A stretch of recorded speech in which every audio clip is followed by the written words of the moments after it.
যদি এই বইগুলো দেওয়া হতো তাহলে বাংলার প্রতিটা ঘরে ঘরে আবরার ফাহাদের মতো প্রতিবাদী সন্তান জন্ম হতো। Now come to the point of view. WhatsApp ভাই লোক, দিস ইজ হৃদয়। সময়ের পরিবর্তন অনেক কিছু ধামাচাপা পড়ে যায়, যার উদাহরণ হিসেবে বলা যায় আবরার ফাহাদ হত্যাকাণ্ড। ভারত সরকারের সাথে পানি ও অন্য কিছু নিয়ে আমাদের ফেসিস্ট সরকার কিছু চুক্তি করে, আর এই চুক্তি নিয়ে আবরার ফাহাদ একটা ফেসবুকে পোস্ট করে, যার কারণে তার মৃত্যু হয়। ভাবা যায় আমরা কোন জালেম সরকারের অধীনে ছিলাম। আবরার ফাহাদ যেখানে ছিল বইটির একজন মেধাবী student, universal declaration of human rights, যেটা এই সংক্ষেপে বলে ইউডিএইচআর, বাংলা সেটাকে বলে মানবাধিকার সর্বজনীন ঘোষণা। এই বিষয়ে আগে কখনো জানছেন? জানবেন কিভাবে?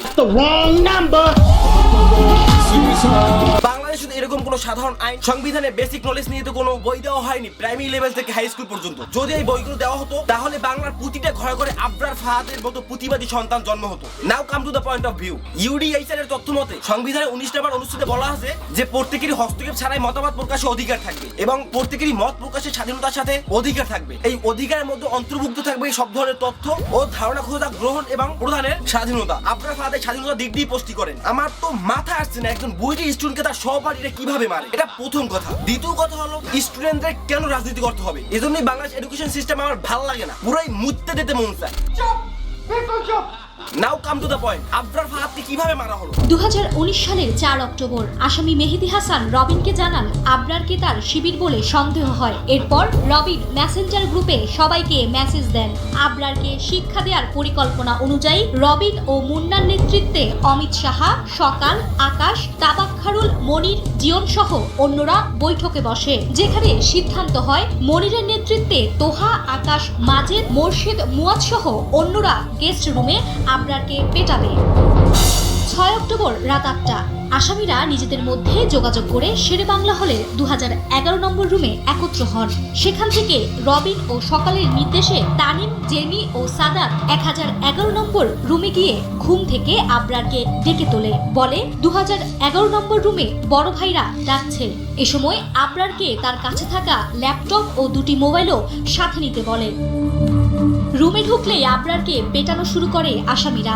আবরারের শরীর নিস্তেজ হয়ে গেলে কিছুক্ষণ বিরতি দিয়ে শুরু হয় দ্বিতীয় দফায় মারধর। 6 ঘন্টা ধরে চলা নির্যাতনের শেষ মুহূর্তে কথা বলারও শক্তি হারিয়ে ফেলা আবরার ইশারায় প্রাণী বাঁচানোর আকুতি জানান, কিন্তু তাতে মন গলে না হত্যাকারীদের। মুমূর্ষু আবরারকে হলের সিঁড়িতে রেখে নির্যাতনকারীরা রাতের খাবার খেতে বাইরে চলে যায়।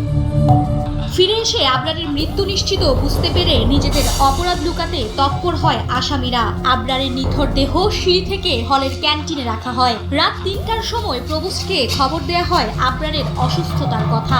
বুয়েটের চিকিৎসক পরীক্ষা করে জানান আবরার বেঁচে নেই। ময়না তদন্তকারী চিকিৎসক আদালতে জানান মাথা, বুক সহ পুরো শরীরে হাতুড়ি, ক্রিকেট স্ট্যাম্প ও স্কিপিং রোপের নির্মম আঘাতের কারণেই মৃত্যু হয় আবরারের। আবরার ফাহাদকে ছাত্রলীগের কর্মীরা রাত 8:12 দিকে রুম থেকে ডেকে দোতলায় নিয়ে যায়। ওই রুমকে ঘিরে অনেকের আনাগোনা ধরা পড়েছে সিসিটিভির এই ভিডিওতে। এর মধ্যে অন্যতম হচ্ছে অনিক। এর কিছুক্ষণ পরেই একজনকে দেখা যাচ্ছে আবরারের একটি শার্ট নিয়ে ওই কক্ষে ফিরে আসতে। এরপর রাত 1:14 দোতলার 2011 নম্বর কক্ষ থেকে কয়েকজন তাকে বের করে 2005 নম্বর কক্ষে নিয়ে যায়। তার কিছুক্ষণ পরের ফুটেজেই দেখা যাচ্ছে আহত আবরারকে উঁচু করে নিয়ে আসছে মোয়াজ, তানিম ও জেমি সহ কয়েকজন। তাদের পেছনে আছে মাজেদ, মোর্শেদ, মুজাহিদ, তানভীর, রাফাত ও তোহা। ভিডিও ফুটেজে আরও দেখা যায় আবরারকে কক্ষে রেখে তাদের কেউ কেউ 2011 নম্বর কক্ষের দিকে যাচ্ছে, কেউ কেউ করিডোরে দাঁড়িয়ে ও বসে গল্প করছে। রাত 2টার দিকে 2005 নম্বর কক্ষ থেকে তোষকের মধ্যে নিয়ে আবরারকে নিচ তলায় নামাচ্ছে জেমি, মোয়াজ, বিল্লাহ, সাইফুল, তানিম, আকাশ ও মাজেদ। 2:37 সিঁড়িতে রাখা হয় আবরারকে। তখনও নিশ্চিত না আবরার বেঁচে আছে কিনা। এখানে অনেকক্ষণ পড়েছিলেন আবরার। 3:05 সেখানে ডাক্তার আসেন। পাশাপাশি অন্যান্য শিক্ষার্থীর আনাগোনাও দেখা যায়। এরপর থেকে ছাত্রলীগের বহিষ্কৃত নেতা মেহেদী হাসান রাসেলের নেতৃত্বে আবরারকে স্ট্রেচারে তোলা হয়। 3:15 ডাক্তার আবরারকে পরীক্ষা করছেন। 3:22 স্ট্রেচারের ওপর কাপড়ে ঢেকে আবরারের শরীর আনা হয় একটু সামনে, সিসিটিভির আয়ত্তের মধ্যে, যেখানে ডাক্তার, হলের কর্মচারী এবং মেহেদি হাসান ও রাসেলকে তৎপর দেখা গেছে। 3:25 দেখা গেল প্রভোস্ট ঢুকছেন ঘটনাস্থলে।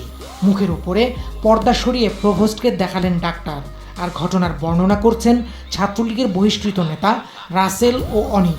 এরপর গভীর রাতে স্ট্রেচারে থাকা আবরারের নিথর দেহ ঘিরে ভিড় বাড়তে থাকে বুয়েটের শেরেবাংলা হলে। মূলত আবরার ফাহাদকে 20 জনে মিলে পিটিয়ে মারে। এবার একবার ভাবেন, একটা মানুষকে পিটাতে কোন পর্যায়ে গেলে সে মানুষটি মারা যায়। এসব ঘটার পর পুলিশ ডিপার্টমেন্ট কি করছে আপনারাই বলেন, এই পুলিশ ডিপার্টমেন্টের কি করা উচিত? পদ্মা সেতুতে নিয়ে যে ওখান থেকে পদ্মা নদীতে টুস করে ফেলে দেওয়া উচিত। যাই হোক, যত দিন যাবে এই বিষয়গুলো ধামা চাওয়া পড়া যাবে। আমি জোর দাবি জানাচ্ছি, এই 20 জনকে আমি ফাঁসি জড়িয়ে দেখতে চাই। আপনারা কি সাবস্ক্রাইব করবেন না? এভাবে সেভাবে হৃদয় বান্ধা হাজির হচ্ছে। আজকে কি রোস্ট হবে নাকি ক্লাব হবে? আবরার ফাহাদ।